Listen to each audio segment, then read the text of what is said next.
എല്ലാവർക്കും അച്ചക്കല കിച്ചണിലേക്ക് വീണ്ടും സ്വാഗതം. നമ്മളിന്നൊരു ലേഹ്യമാണ് തയ്യാറാക്കാൻ പോകുന്നത്. ഉലുവ കൊണ്ടാണ് നമ്മളിന്ന് ലേഹ്യം തയ്യാറാക്കുന്നത്. കർക്കിടക മാസമാണ്.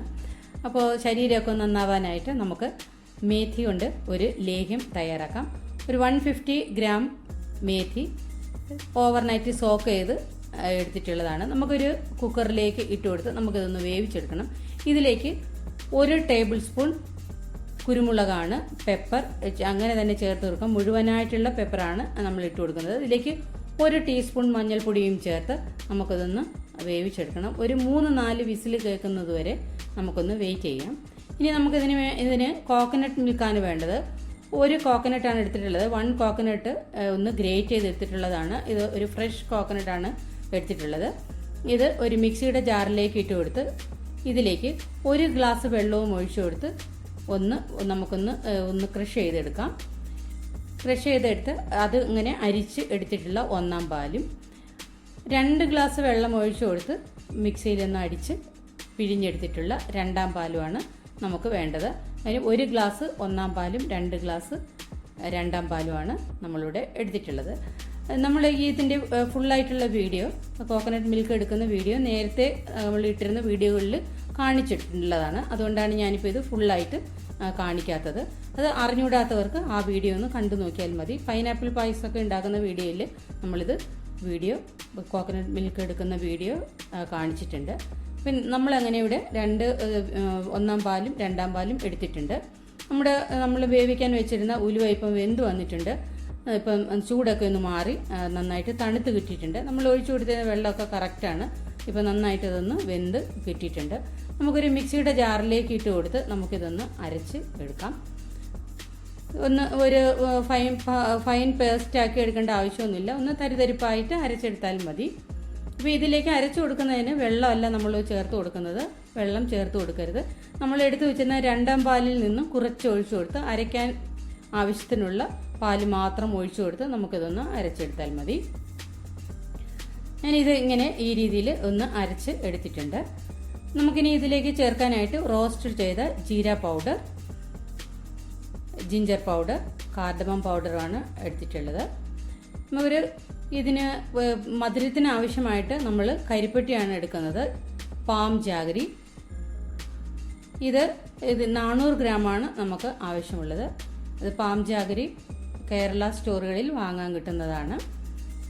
ചില സ്ഥലങ്ങളിൽ ഇതിന് ചക്കര അങ്ങനെയും പറയാറുണ്ട്.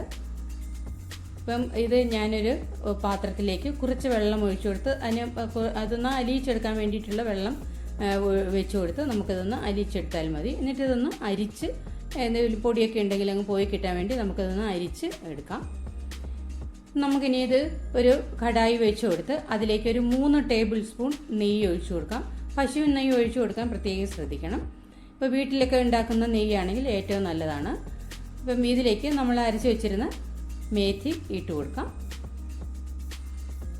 ഇട്ട് കൊടുത്ത് ഒന്ന് ഇളക്കിയെടുക്കാം. നെയ്യിലേക്ക് ഇട്ട് കൊടുക്കുമ്പോൾ പ്രത്യേകം ശ്രദ്ധിക്കണം. നെയ്യ് തെറിക്കാതെ കുറേശ്ശെ ഇട്ട് കൊടുത്ത് ഒന്ന് ഇളക്കി യോജിപ്പിച്ച് കൊടുക്കാം. ഈ സമയത്ത് ഫ്ലെയിം ഒന്ന് മീഡിയത്തിൽ വെച്ച് വേണം നമ്മളിതെല്ലാം ചെയ്ത് കൊടുക്കാൻ. ഇതിലേക്ക് നമ്മൾ ഉരുക്കി വെച്ചിരുന്ന ആ കരിപ്പെട്ടിയുടെ സിറപ്പ് കൂടി നമുക്ക് ഒഴിച്ചു കൊടുക്കാം. ഒരു അരിപ്പയിലൂടെ ഒന്ന് അരിച്ചു കൊടുത്താൽ മതി. അപ്പോൾ ഇതിനകത്ത് പൊടി എന്തെങ്കിലും ഉണ്ടെങ്കിൽ അങ്ങ് പോയി കിട്ടും. ഇത് നന്നായിട്ട് നമുക്കിതൊന്ന് മിക്സ് ചെയ്തെടുക്കാം. ഉലുവ ശരീരത്തിന് വളരെ നല്ലതാണ്. ഉലുവയിൽ ധാരാളം പ്രോട്ടീൻ, ഫൈബർ, നിയാസിൻ ഇങ്ങനെ ഒരുപാട് പോഷകങ്ങൾ അടങ്ങിയിട്ടുള്ള ഒന്നാണ് ഉലുവ. ശരീരത്തിന് നല്ല നിറം കിട്ടാനും മുടി കൊഴിച്ചിൽ മാറാനും ബോഡി പെയിനൊക്കെ ഉണ്ടെങ്കിൽ എല്ലാം മാറാനും ശരീരവേദനയൊക്കെ ഉണ്ടെങ്കിൽ മാറാനും നടുവേദനയൊക്കെ മാറാനും ഒക്കെ വളരെ നല്ലതാണ്. പ്രസവരക്ഷ മരുന്നായിട്ടും സ്ത്രീകൾക്ക് കൊടുക്കാറുണ്ട് ഉലുവ ലേഹ്യം. ഈസ്ട്രജൻ ഉൽപ്പാദനത്തിനൊക്കെ വളരെ നല്ലതാണ്. അപ്പോൾ നമുക്ക് ഇതിലേക്ക് 2-ാം പാലും ഒഴിച്ചു കൊടുത്ത് നന്നായിട്ട് നമുക്കിതൊന്ന് ഇളക്കി യോജിപ്പിച്ച് കൊടുക്കാം. ഇതൊന്ന് വറ്റി വരുമ്പോൾ ഒന്ന് കുറുകി വരുമ്പോൾ നമുക്ക് ബാക്കി പൊടികളൂടെ നമുക്കിതിലേക്ക് ചേർത്ത് കൊടുക്കാം. ഇപ്പോൾ ഒന്ന് കുറുകി വരാൻ തുടങ്ങിയിട്ടുണ്ട്. നമുക്കിതിലേക്ക് ചുക്കുപൊടി ചേർത്ത് കൊടുക്കാം. ഞാൻ 1 ടീസ്പൂൺ ചുക്കുപൊടിയാണ് ചേർത്ത് കൊടുക്കുന്നത്. ഇതിലേക്ക് ഒരു 1/2 ടീസ്പൂൺ കാർഡമം പൗഡറും ചേർത്ത് കൊടുക്കുന്നുണ്ട്. ജീരകത്തിൻ്റെ പൊടി 1 ടീസ്പൂൺ ചേർത്ത് കൊടുത്താൽ മതി. എനിക്ക് അതിൻ്റെ ഫ്ലേവർ വളരെ ഇഷ്ടമായതുകൊണ്ട് ഞാനിവിടെ 2 ടീസ്പൂൺ ചേർത്ത് കൊടുക്കുന്നുണ്ട്. നന്നായിട്ട് ഇതെല്ലാ പൊടികളെല്ലാം ചേർത്ത് നന്നായിട്ട് നമുക്കിതൊന്ന് മിക്സ് ചെയ്ത് കൊടുക്കാം. നന്നായിട്ട് കൈയെടുക്കാതെ ഒന്ന് ഇളക്കി കൊടുക്കാൻ പ്രത്യേകം ശ്രദ്ധിക്കണം. ഉലുവയാണ്, അടിക്ക് പിടിക്കാനുള്ള ചാൻസ് ഉണ്ട്. അപ്പോൾ അതൊന്ന് നന്നായിട്ടൊന്ന് ഇളക്കി കൊടുക്കാം. ഇതിലേക്ക് നമ്മൾ ഒരു ടേസ്റ്റൊക്കെ ഒന്ന് ബാലൻസ് ചെയ്യുന്നതിനായി നമുക്ക് ഒരു 1/4 ടീസ്പൂൺ ഉപ്പ് കൂടി ഇതിലേക്ക് ചേർത്ത് കൊടുക്കാം. എന്നിട്ട് നന്നായിട്ട് അതൊന്ന് ഇളക്കി യോജിപ്പിച്ച് കൊടുക്കാം. ലേഹ്യം തയ്യാറാക്കുമ്പോൾ നമുക്ക് വേറെ ഒരു കൂടുതൽ ഇതിനകത്ത് മിക്സിംഗ് ഒന്നുമില്ല. നമ്മൾ ഈ ഇളക്കി കൊടുക്കുകയാണ്. അടുക്കൊന്നും പിടിക്കാതെ ഇളക്കി അത് വറ്റിച്ച് എടുക്കുന്നതാണ്. അതാണ് പ്രത്യേകം ശ്രദ്ധിക്കേണ്ടത്.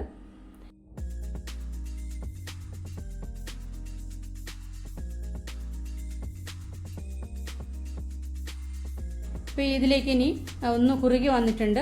നമുക്ക് നമ്മൾ എടുത്തു വെച്ചിരുന്ന 1-ാം പാൽ ഈ സമയത്ത് നമുക്കിതിലേക്ക് ചേർത്ത് കൊടുക്കാം. 1-ാം പാലും ചേർത്ത് കൊടുത്ത് നന്നായിട്ട് ഒന്ന് കുറുക്കി അതൊന്ന് വറ്റിച്ച് എടുത്താൽ മതി.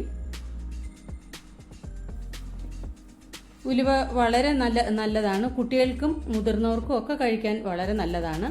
സ്ത്രീകൾക്ക് മാത്രമല്ല, എല്ലാവർക്കും കഴിക്കാം. വീട്ടിൽ പ്രായമുള്ളവരൊക്കെ ഉണ്ടെങ്കിൽ ഉള്ള ജോയിൻറ്റ് പെയിനും ഒക്കെ മാറാനായിട്ട് വളരെ നല്ലതാണ്. ഇപ്പം നമ്മുടെ ഉലുവ വെള്ളമൊക്കെ ഒഴിച്ചു കൊടുത്തതിന് കോക്കനട്ട് മിൽക്കൊക്കെ ഒന്ന് വറ്റി എണ്ണയൊക്കെ നന്നായിട്ട് തെളിഞ്ഞു വരാൻ തുടങ്ങിയിട്ടുണ്ട്. നമ്മുടെ പാത്രത്തിൽ നിന്നൊക്കെ ഇതിപ്പം വിട്ടു വരാൻ തുടങ്ങിയിട്ടുണ്ട്. ഇപ്പം ഈ സമയത്ത് നമുക്ക് ഗ്യാസ് ഓഫ് ചെയ്ത് കൊടുക്കാം. അതിനുശേഷം തണുത്ത് കഴിഞ്ഞ് നമുക്കൊരു വേറെ പാത്രത്തിലേക്ക് മാറ്റി ഗ്ലാസിൻ്റെ ബോട്ടിലുകളിൽ ജാറിൽ നമുക്കിത് സ്റ്റോർ ചെയ്ത് വയ്ക്കാവുന്നതാണ്. ഞാനൊരു വേറൊരു പാത്രത്തിലേക്ക് ഇത് മാറ്റി കൊടുത്തിട്ടുണ്ട്. ഇനി നമുക്ക് ഒരു ഗ്ലാസിൻ്റെ ജാറിലേക്ക് നമുക്കിത് സ്റ്റോർ ചെയ്ത് കൊടുക്കാം, നമുക്ക് ഇട്ട് കൊടുക്കാം. ഈ എടുക്കുന്ന പാത്രം എപ്പോഴും നനവില്ലാത്തതായിരിക്കണം, അണുവിമുക്തമായിരിക്കണം. നമ്മൾ എടുക്കാൻ ഉപയോഗിക്കുന്ന സ്പൂണും ഒട്ടും നനവുണ്ടാവാൻ പാടില്ല. അത് പ്രത്യേകം ശ്രദ്ധിക്കണം. എന്നാലേ ഇത് കേടാകാതെ ഇരിക്കും. അതുകൊണ്ട് നനവില്ലാത്ത സ്പൂൺ കൊണ്ട് എപ്പോഴും എടുക്കാൻ പ്രത്യേകം ശ്രദ്ധിക്കണം. ഇതേ രീതിയിൽ ഒരു ബോട്ടിലിൽ ഞാൻ സ്റ്റോർ ചെയ്ത് വയ്ക്കുന്നുണ്ട്. നമ്മൾ രാവിലെയും രാത്രിയും ഓരോ സ്പൂൺ വീതം കഴിക്കണം. രാവിലെ ആഹാരത്തിന് മുമ്പും രാത്രിയിൽ ആഹാരത്തിന് ശേഷം 1 സ്പൂൺ കഴിക്കാൻ പ്രത്യേകം ശ്രദ്ധിക്കുക. എല്ലാവരും നല്ല സുന്ദരികളും സുന്ദരന്മാരും ഒക്കെ ആയി ഇരിക്കട്ടെ. അപ്പം നമ്മുടെ ചാനൽ ഇതുവരെയും സബ്സ്ക്രൈബ് ചെയ്തിട്ടില്ലാത്ത കൂട്ടുകാരെല്ലാം ഒന്ന് സബ്സ്ക്രൈബ് ചെയ്ത് സപ്പോർട്ട് ചെയ്യാനും നിങ്ങളുടെ കൂട്ടുകാർക്കെല്ലാം ഒന്ന് ഷെയർ ചെയ്ത് കൊടുക്കാനും ലൈക്ക് ചെയ്യാനും മറക്കരുത്. അടുത്തൊരു നല്ലൊരു വീഡിയോ ആയിട്ട് നമുക്ക് വീണ്ടും കാണാം. അതുവരെ എല്ലാവർക്കും താങ്ക് യു.